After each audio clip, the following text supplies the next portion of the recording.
You wake up, head to the kitchen, and grab a coffee. You think you're fueling your day, but you might actually be locking away your body's most stubborn fat stores.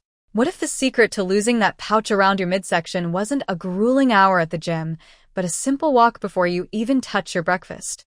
It sounds like a biohacker's dream, but there's a biological reason why this works, and why most people get it completely wrong. Let's be honest. Belly fat is different. You can run until your lungs burn, you can count every calorie, and yet that stubborn layer just sits there. That's because your abdomen isn't just a storage tank, it's a hormonal vault.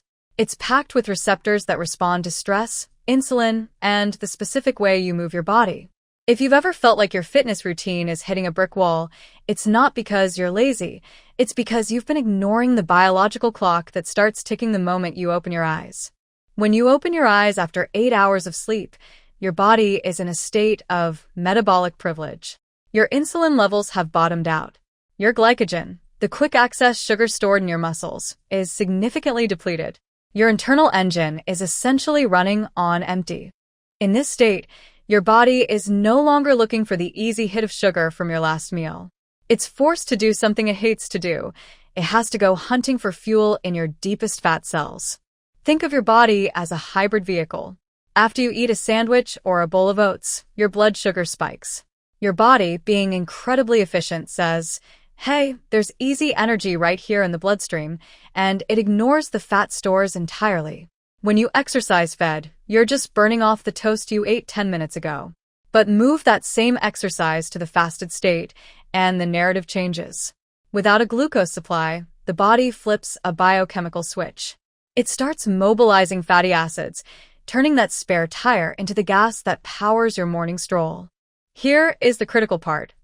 Insulin is the gatekeeper. When insulin is high, fat burning is physically impossible.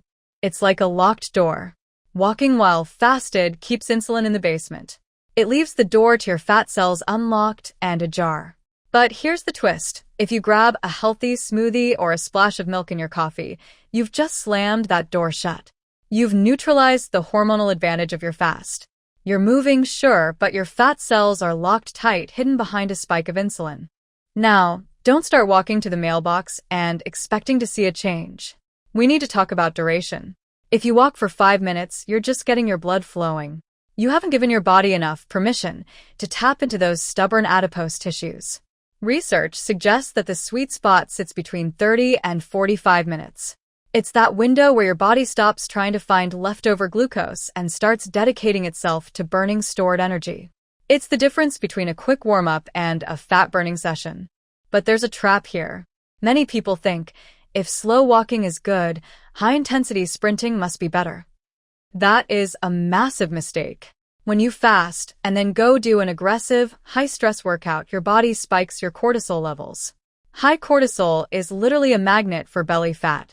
It tells your body that you're under stress, and it needs to hang on to every ounce of energy it has. That's why the gentle walk is superior.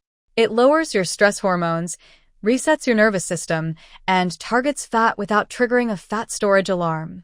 The magic doesn't end when you stop walking. When you finish that morning walk, your body enters a state of heightened insulin sensitivity.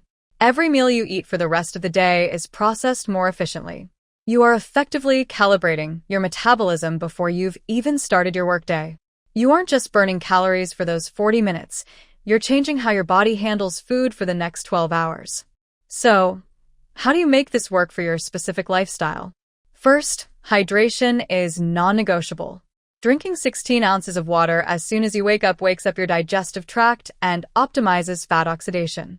And for those who need a kick, black coffee is your best friend.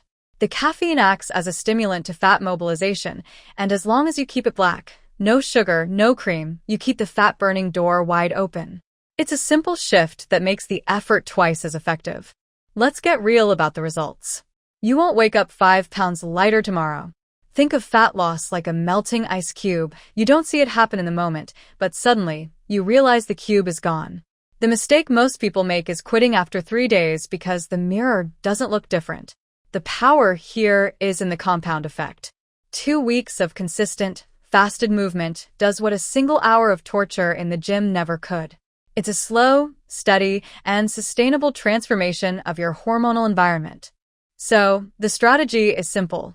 Wake up, stay fasted, hydrate, and get moving for 40 minutes at a pace where you can still carry on a conversation. Don't sabotage it with a quick snack, and don't turn it into a high-stress cardio sprint. It's a tool, not a miracle, but if you use it correctly, you're not just burning fat, you're teaching your body how to stop storing it in all the wrong places.